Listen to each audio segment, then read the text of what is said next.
Live from New Delhi, you're watching DD India, Live India's voice to the world. I'm Amritpal Singh. Coming up in the next 30 minutes, European Union Chief Ursula von der Leyen arrives in India ahead of the Republic Day celebrations. India-EU Free Trade Agreement and a defence and security pact on the cards. No peace deal reached as Russia-Ukraine negotiators along with US diplomats meet in the United Arab Emirates. Talks resume again today. Vast winter storm are set to sweep across eastern United States. Several parts expected to be blanketed under snow. Emergency imposed in 14 states.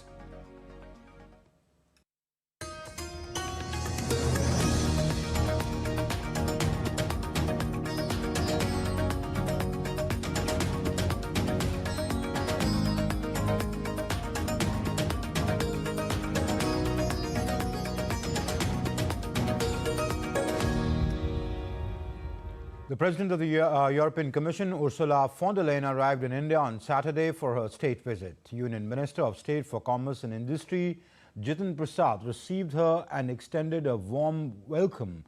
As the world's two largest democracies, India and the European Union share a partnership rooted in mutual trust and shared values.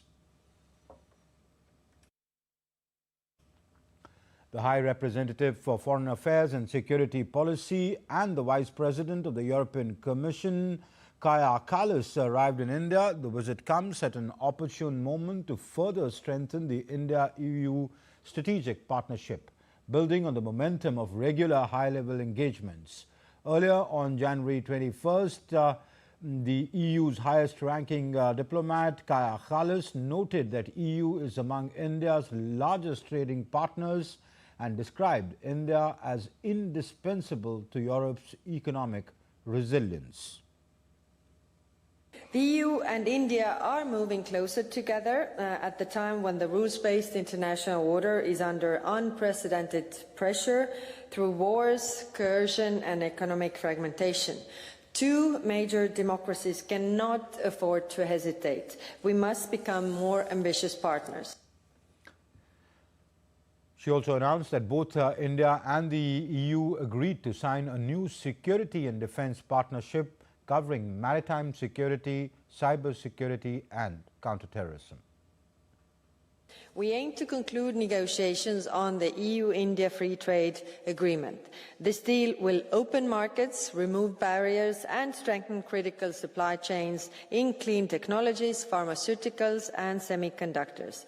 Second, today we agreed to move forward with the signature of a new EU-India security and defence partnership in areas like maritime security, cybersecurity and counterterrorism.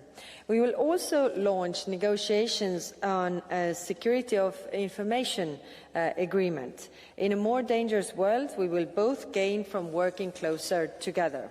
We also intend to conclude a memorandum of understanding on comprehensive framework on cooperation on mobility. This will facilitate movement for seasonal workers, students, researchers and highly skilled professionals while promoting research and innovation. And the President of the European Commission, Ursula von der Leyen, arrived in India. The Ministry of External Affairs shared some of the highlights of the strategic, multifaceted India-EU relations.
And the free trade agreement between India and the European Union has reached a decisive stage. In the coming days, both sides are expected to sign this deal.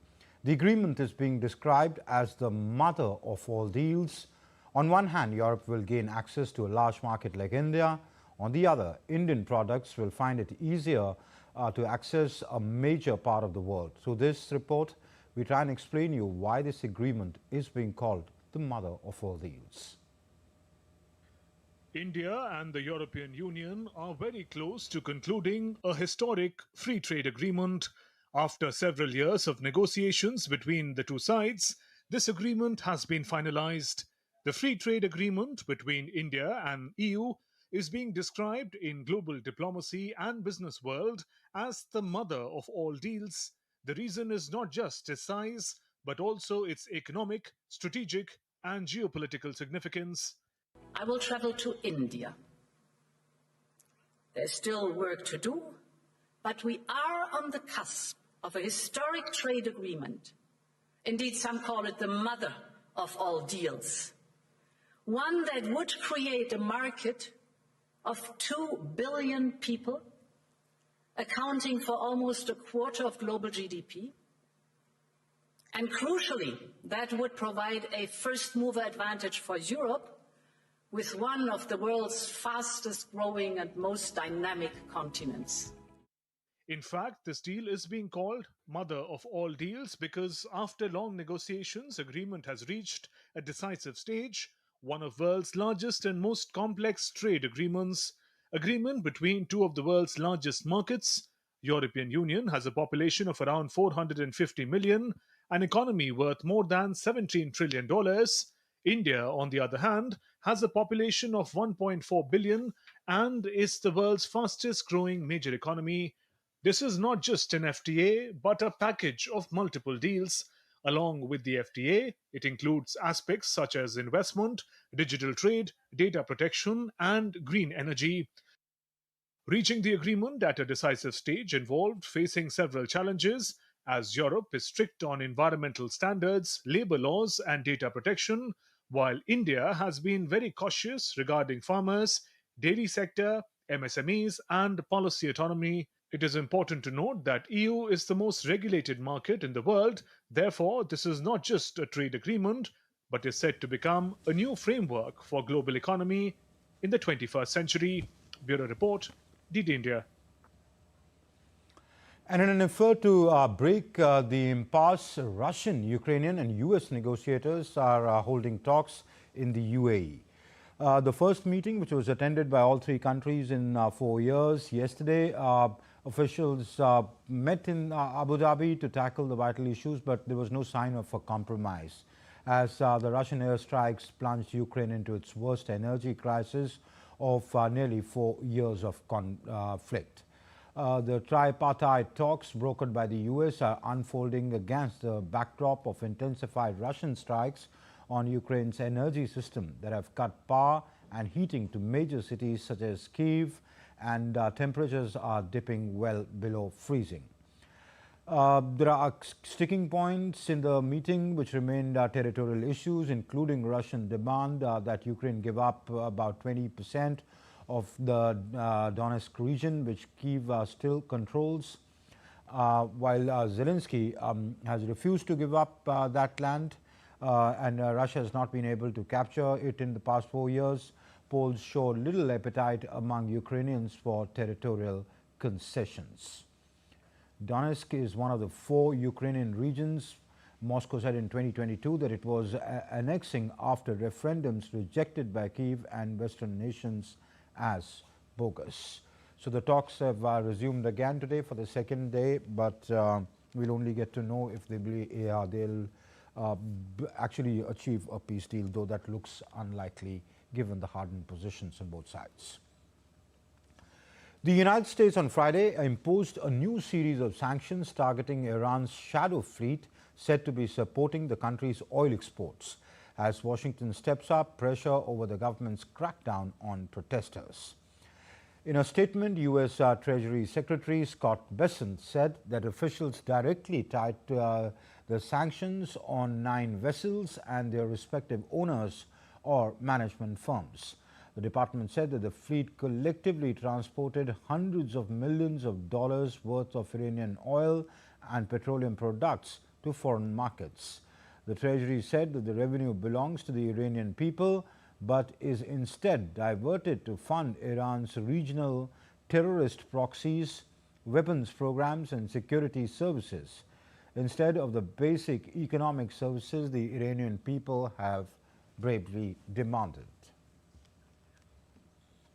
Meanwhile, a senior Iranian official on Friday said that Iran will treat any attack as an all-out war ahead of the arrival of the U.S. military aircraft carrier strike group and other assets in West Asia in the coming days. Speaking on the condition of anonymity, officials said that military buildup they hope is not intended for real confrontation, as there is military ready in Iran for the worst case scenario. Earlier, U.S. President Donald Trump had said that the U.S. has an armada heading towards Iran, but hoped that he would not have to use it, as he renewed warnings to Tehran against killing protesters or restarting its nuclear program. The UN Human Rights Council on Friday passed a motion extending an independent probe into human rights abuses in Iran and called for an urgent inquiry into the violent crackdown by authorities on protesters.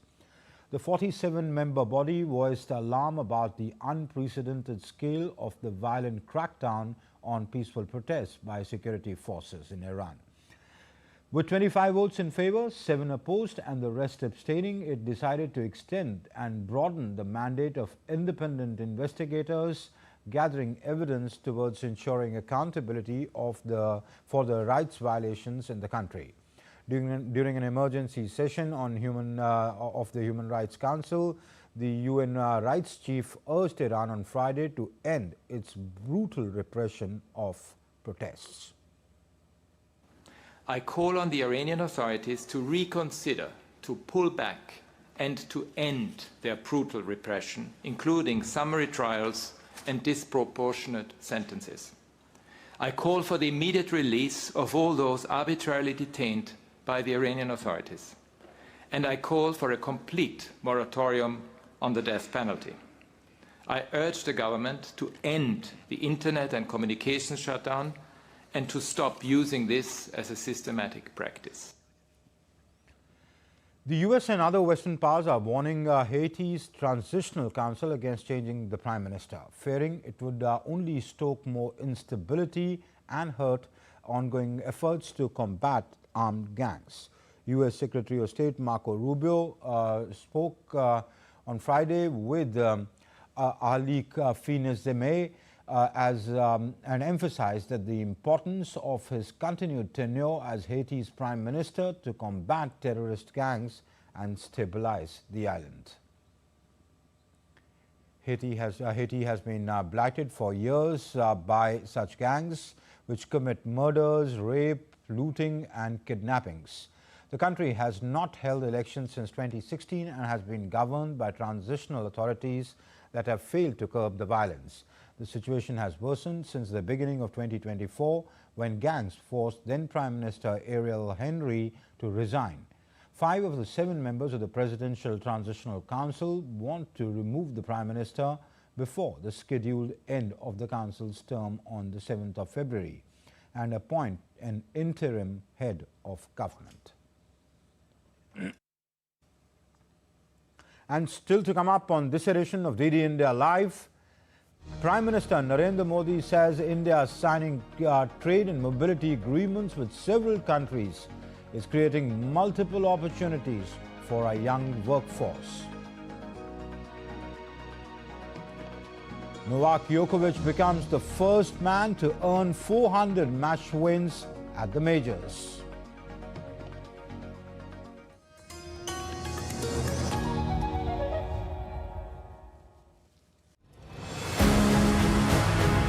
"76 years ago, India chose not just freedom, but a republic. India, that is Bharat, shall be a sovereign democratic republic. An idea shaped by debate, strengthened by diversity and guided by the Constitution. From democratic roots to linguistic federalism, from social justice to global leadership. This is India, a voice of the global south, a voice for the world. Watch our Republic Day special, India, Democracy in Motion, on 26 January at these times, only on TD India.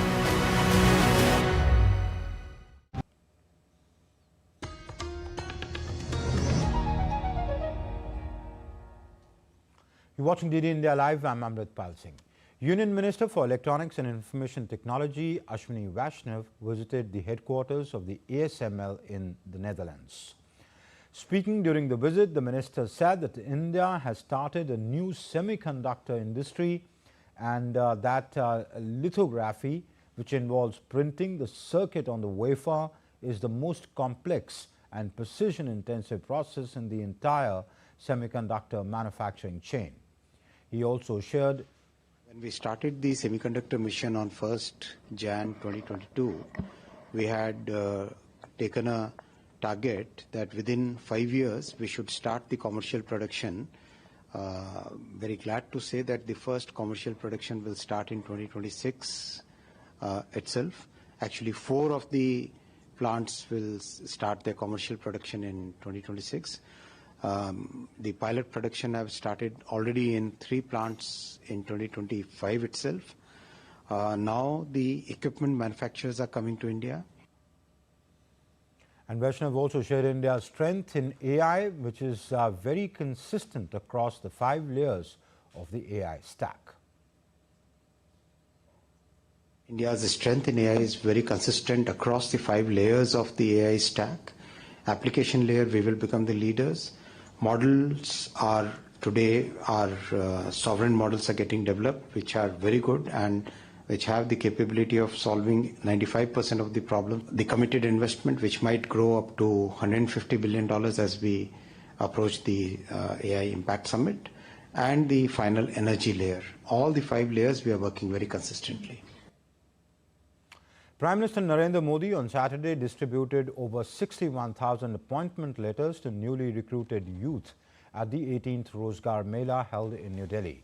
Addressing the program virtually, Prime Minister Modi said that the government is making efforts to create new opportunities for youth in the country and abroad. He said India is signing trade and mobility agreements with several countries that open opportunities for the country's skilled youth. The Prime Minister said that the appointment letters were an invitation to nation building and reminded the youth of their duty towards the Constitution. युवाओं को कौशल से जोड़ना और उन्हें रोजगार, स्वरोजगार के अवसर देना, ये हमारी सरकार की प्राथमिकता रही है। सरकारी भर्तियों को भी कैसे मिशन मोड पर किया जाए, इसके लिए रोजगार मेले की शुरुआत की गई थी। बीते वर्षों में रोजगार मेला एक इंस्टीट्यूशन बन गया है।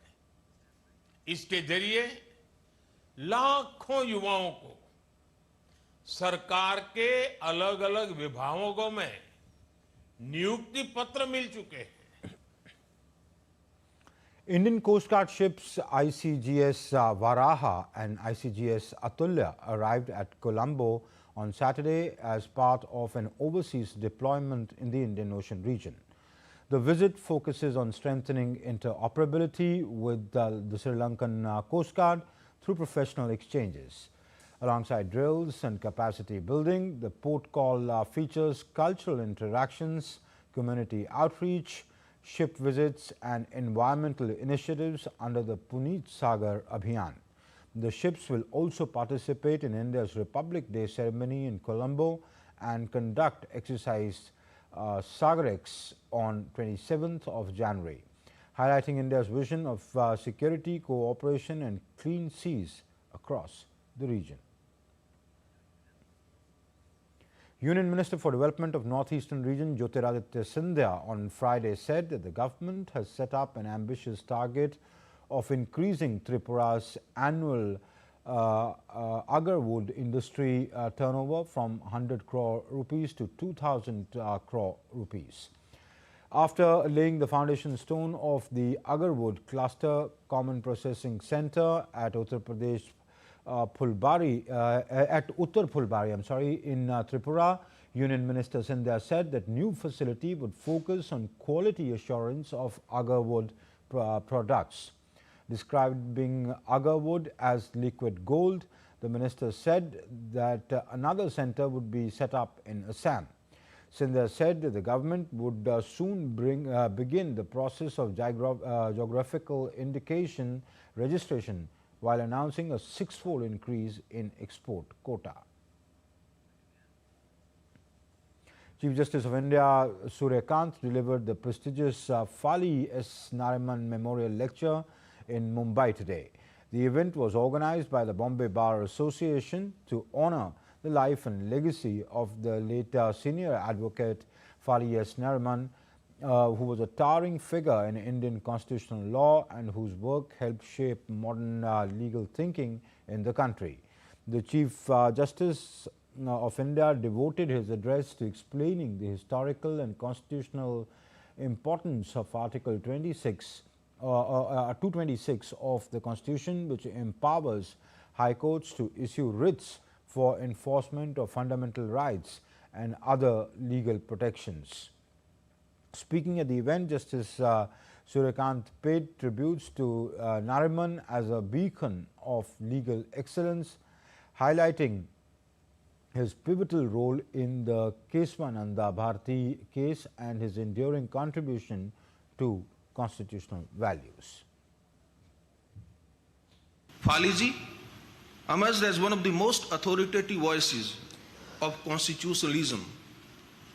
His contribution to the basic structure doctrine in Keswananda Bharati, where he assisted the great Nani Palkiwala, remains the bedrock of our democracy, ensuring that the soul of the Constitution remains beyond reproach. His arguments were not just about legal interpretations. They were about the very ethos of justice, liberty, and fairness that the Constitution promised to every Indian citizen. To commemorate Uttar Pradesh Divas, Swami Vivekananda Culture Centre in Colombo organized a photo exhibition. The exhibition showcased cultural heritage of the Indian state. The exhibition was inaugurated by Deputy High Commissioner of India, Dr. Satyanjal Pandey.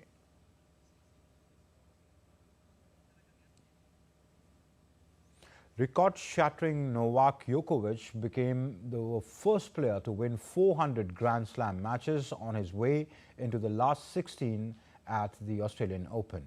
The 38-year-old Serbian great swept past Dutchman Botic van de Zandschulp 6-3, 6-4, 7-6 under a closed roof on the centre court to extend his own all-time record of the match wins at the majors. Roger Federer with 369 wins and Serena Williams with 365 triumphs are next best.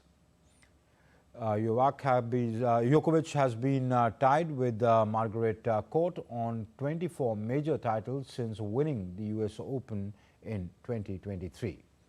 Two-time champion Naomi Osaka pulled out of the Australian Open due to an injury ahead of a third-round clash. The Japanese superstar made the announcement just hours before she was due to meet Australian qualifier Madison Inglis in Melbourne. The four-time major champion, who won the Australian Open in 2019 and 2021, left a huge mark on the tournament. Amanda Anisimova ramped up her Australian Open title bid with a 6-1, 6-4 win over fellow American Peyton Stearns to reach the last 16 in the imperious fashion. Anisimova enjoyed a breakout year in 2025, reaching finals at Wimbledon and the US Open, and is aiming to go one better this year. And that's it in this edition of DD India Live, but do let us know your thoughts on the news of the day. For those on the go, you can get all the latest news and updates from India and across the world on DD India's mobile app. The app is available both on Android and iOS platforms. Scan the QR code that you see on your screen to download now. We'll be back with more news when it breaks here on DD India. I'm Amrit Pal Singh from my entire team here in Delhi. Thank you for watching DD India Live.